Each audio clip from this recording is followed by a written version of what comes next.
Hi viewers, welcome to our channel. ప్రస్తుతం మనతో పాటు దాము బాలాజీ గారు సీనియర్ జర్నలిస్ట్ ఉన్నారు. వారితో ఒకసారి మాట్లాడదాం. సార్ నమస్కారం. సార్ నమస్తే. సార్, తెలంగాణలో 22 మంది పోలీసులు ఆత్మహత్య చేసుకొని చనిపోయారు సార్. మరి వీళ్ళు అంటే ఎప్పుడు చేసుకున్నారు, ఎందుకు చేసుకున్నారు, వీళ్ళకి సంబంధించి ఇప్పుడు హరీష్ రావు గారు అండ్ సబిత గారు కూడా అసెంబ్లీలో లేవదీశారు. అంటే ఈ 22 మంది చేసుకోవడానికి గల కారణం ఏంటి? పోలీసుల ఆత్మహత్యలు పెరగడానికి గల కారణం ఏంటి? పోలీసుల ఆత్మహత్యల మీద ఆల్రెడీ మనం కొన్ని వీడియోలు కూడా చేశాము తెలంగాణలో. అయితే ఇప్పుడు నిన్న హరీష్ రావు, సబితా ఇంద్రారెడ్డి వీళ్ళిద్దరు కూడా ఒక బాంబు పేల్చారు. అదేంటంటే తెలంగాణలో 14 నెలలలో అంటే కాంగ్రెస్ ప్రభుత్వం వచ్చిన 14 నెలల్లో 22 మంది పోలీసులు ఆత్మహత్య చేసుకున్నారు. దానికి కారణం ఈ ప్రభుత్వం వాళ్ళ మీద పెడుతున్న వర్క్ లోడే కారణము. మేమున్నప్పుడు, మా ప్రభుత్వం ఉన్నప్పుడు, బీఆర్ఎస్ ఉన్నప్పుడు 30% వరకు అలవెన్సులు వీళ్ళకి ఎవరు ట్రాఫిక్ పోలీసులకి ఇచ్చేవాళ్ళు. ఇప్పుడు అవన్నీ కూడా తీసేశారు. వర్క్ లోడ్ ఎక్కువైపోయింది. ఆ ప్రెజర్ని తట్టుకోలేకే వాళ్ళు ఆత్మహత్యలు చేసుకుంటున్నారు అనేది వీళ్ళిద్దరూ ఆరోపించారు. అయితే దీన్ని వ్యతిరేకిస్తూ మన ప్రజెంట్ డీజీపీ జితేందర్గా ఆయన అందరూ వర్క్ లోడ్ వల్ల ఆత్మహత్యలు చేసుకోలేదు, వేరే వేరే కారణాల వల్ల ఆత్మహత్యలు చేసుకున్నారు. వర్క్ లోడ్ కొంత ఉన్నమాట నిజమే, కానీ వర్క్ లోడ్ వల్లే ఆత్మహత్యలు చేసుకున్నారు అందరూ అనేది అబద్ధం అనేది ఆయన చెప్పారు. దీన్ని మనం ఇండిపెండెంట్గా పరిశీలించినప్పుడు ఈ మధ్యకాలంలో ఆత్మహత్యలు అయితే పెరిగాయి. అది అంటే కరెక్ట్గా డేటా బీఆర్ఎస్ దీంట్లో ఎంతమంది ఆత్మహత్య చేసుకున్నారు, ఇప్పుడు ఎంతమంది చేసుకున్నారు, ఇవన్నీ కంపేర్ చేస్తే కానీ మనకు కరెక్ట్గా డేటా తెలియదు. కానీ ఏదేమైనా పోలీసులు అయితే 22 మంది ఆత్మహత్యలు చేసుకున్నాడు వాస్తవమే. అది ఇప్పుడు నెక్స్ట్ 15 months కూడా వేసుకుంటే అది 24, 25 వరకు కూడా వెళ్ళొచ్చు. సరే, 22కే ఫిక్స్ అవుతాం. అంటే మనకు ఆ మధ్య కూడా ఒక 3 కేసులు చూసుకుంటే మనం ములుగు ఎస్ఐ ఆ మధ్య ఆత్మహత్య చేసుకుంటూ దాని మీద వీడియో చేసాం. దానికి వర్క్ ప్రెజర్ కారణమని, నక్సలైట్ల ఇన్ఫార్మర్లు చంపడం దానివల్ల అని ఇట్లాగా వచ్చినాయి వార్తలు. దాని తర్వాత అర్థమైంది ఆయన ఒక అమ్మాయితో అఫైర్లో ఉన్నాడని, ఆ అమ్మాయి పెళ్లి చేసుకోమని ప్రెజర్ చేస్తుందని, దానివల్ల ఆయన ఆత్మహత్య చేసుకున్నాడని ఒకటి. అట్లాగే సిద్దిపేట కానిస్టేబుల్ చేసుకున్నాడు. దానికి మాత్రం వర్క్ లోడే కారణం అనేది పై అధికారుల ప్రెజర్ కారణం అని తెలిసింది. అట్లాగే కామారెడ్డిలో ఒక ఆఫీసర్ చేసుకున్నాడు, పోలీస్ ఆఫీసర్. దాంట్లో కూడా ఎమోషనల్ స్ట్రెస్, ఆయనకి మెంటల్ స్ట్రెస్సే కారణం అని చెప్పారు.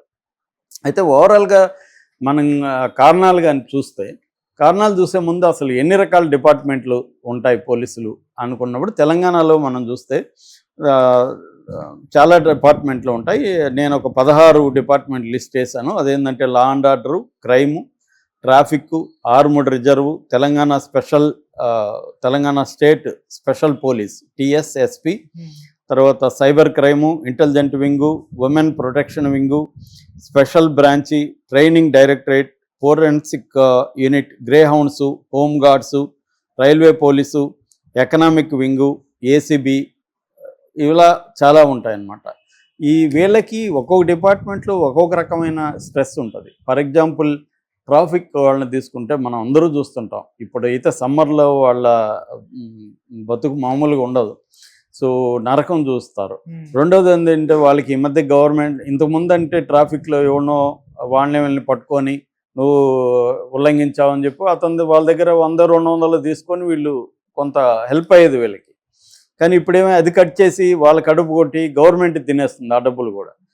పైగా వీళ్ళకి టార్గెట్ పెట్టింది. అంటే మన డ్రంక్ అండ్ డ్రైవింగ్ టార్గెట్ ఉంటుంది, ఎంతమందిని పట్టుకోవాలని.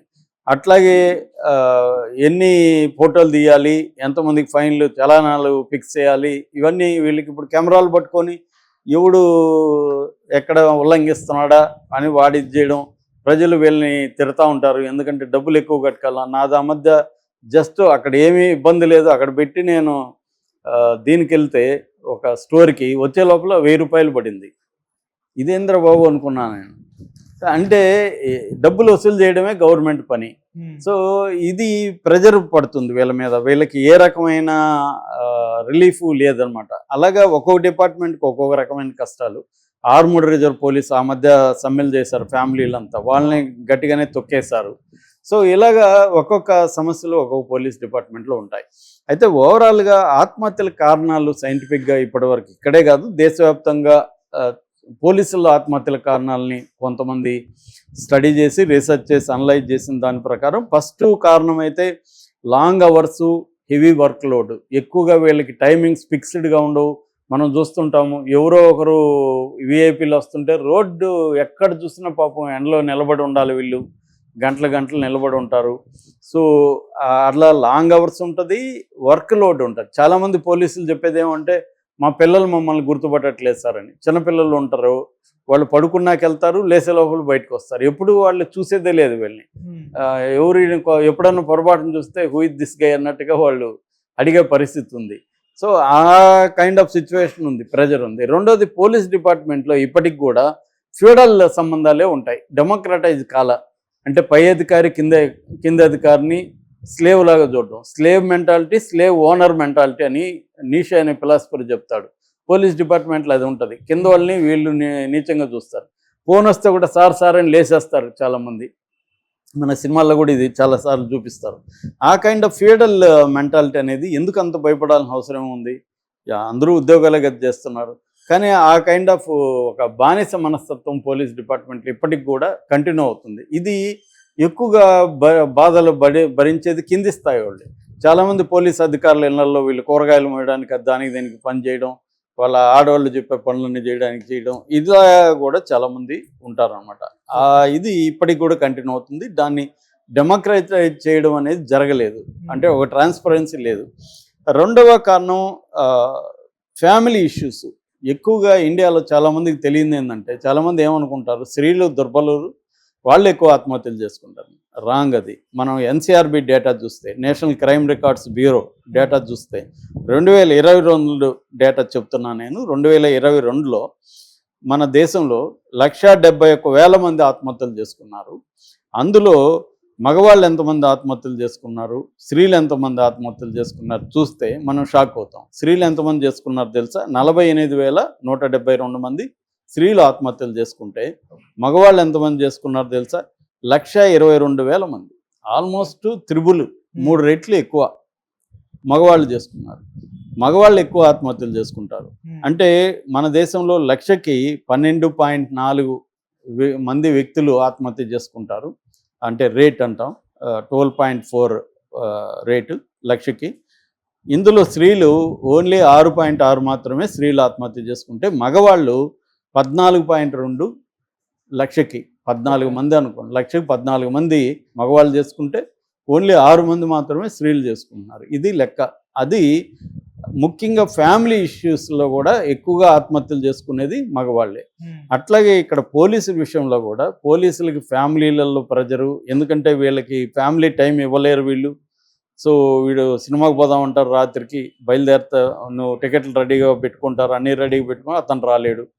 సో ఆ రోజు ఇంకా ఆమె గొడవ పెట్టుకుంటుంది, పిల్లలు గొడవ పెట్టుకుని ఏడుస్తారు. ఈ ప్రెజర్, ఆల్రెడీ వర్క్ ప్రెజర్, ఇంట్లో ప్రెజర్, ఈ రెండు తట్టుకోలేకపోవడం అనేది కష్టం. వీళ్ళకి ఏంటంటే సైకలాజికల్, చాలా దేశాల్లో పోలీసులకి సైకలాజికల్ గైడెన్స్ ప్రొవైడ్ చేస్తారు. మనం చాలా ఇంగ్లీష్ సినిమాల్లో కూడా చూడొచ్చు, సైకాలజిస్టులు ఉంటారు. సో వీళ్ళ టెన్షన్ని ఆ సైకాలజిస్టులతో మాట్లాడడం ద్వారా, గైడ్ చేయడం ద్వారా వాళ్ళు కొంతవరకు వీళ్ళు బ్యాలెన్స్ చేసుకుంటారు. ఇక్కడ అటువంటి సైకలాజికల్ కన్సల్టెన్సీ అనేది పోలీసులకి ఇవ్వడం లేదు. అవన్నీ ప్రవేశపెట్టాలని చాలామంది డిమాండ్ చేస్తున్నారు. మూడోది ఫైనాన్షియల్ ప్రెజర్స్. ఇవాళ మనకు తెలుసు లైఫ్ ఎంత డిఫికల్ట్ అయిపోయిందో. మొన్ననే ఒక సర్వేలో 100 కోట్ల మంది ఇండియన్స్ బేసిక్స్ కంటే దాటి ఖర్చు పెట్టే డబ్బులు వాళ్ళ దగ్గర లేదు అనేది సర్వేలో తేలింది.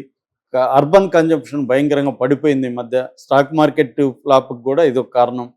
సో అది వీళ్ళ మీద కూడా ఉంటుంది. ఎక్కువగా వీళ్ళకి చాలీచాలని జీతాలు సరిగా రావు, బోనస్లు రావు, వీళ్ళకి ఇతర బెనిఫిట్స్ గవర్నమెంట్ చెప్తాదే కానీ ఇవ్వదు. దానివల్ల కూడా ఫైనాన్షియల్గా వీళ్ళు ప్రెజర్కి ఫీల్ కావడం, దాన్ని తట్టుకోలేక కూడా ఆత్మహత్యలు చేసుకోవడం అనేది కూడా ఒక కారణం. నాలుగవది ఎమోషనల్ స్ట్రెస్ పెరిగిపోతుంది వీళ్ళకి. అది అవుట్లెట్ ఉండదు. వీళ్ళ అంటే ఫ్రెండ్స్తో కలిసి తిరగడము, మందు కొట్టడము, ఈ కైండ్ ఆఫ్ లీజర్ టైం లేకపోవడం వల్ల ప్రతి మనిషికి ఏదో ఒక అవుట్లెట్ ఉండాలి. మనం సరదాగా ఒక ఫ్రెండ్తో పోయి టీ తాగడము, లేకపోతే మందు కొట్టడము, తిరగడము, స్త్రీలైతే వాళ్ళతో కలిసి సరదాగా సినిమాకో షాపింగ్కి వెళ్ళడం, ఇది ఒక రిలాక్స్ అవుతారు. మనుషులకి అది అవసరం. సో ఇది వీళ్ళకి పోలీసులకు అందట్లే. ఈ రిలాక్స్ టైం అనేది, ఎక్స్ట్రా టైం అనేది వీళ్ళకి ఉండకపోవడం వల్ల వీళ్ళకి ప్రెజర్ పెరిగిపోయి, ఎమోషనల్ స్ట్రెస్ పెరిగిపోయి కూడా ఆత్మహత్యలు చేసుకుంటున్నారు. ఇది తెలంగాణలో కూడా ఉన్న ప్రాబ్లమే, దేశవ్యాప్తంగా ఉన్న ప్రాబ్లమే. ఇది ఓన్లీ రేవంత్ రెడ్డి ప్రభుత్వాన్ని నిందించడం సరైనది కాదు. బీఆర్ఎస్ వాళ్ళు ఇది రాజకీయంగా వాడుకుంటున్నారు కానీ అడ్రస్ చేయాల్సిన ప్రాబ్లం అయితే 14 నెలల్లో 22 మంది చనిపోవడం మాత్రం సీరియస్గా తీసుకోవాల్సిన అంశమే. Okay sir, thank you so much.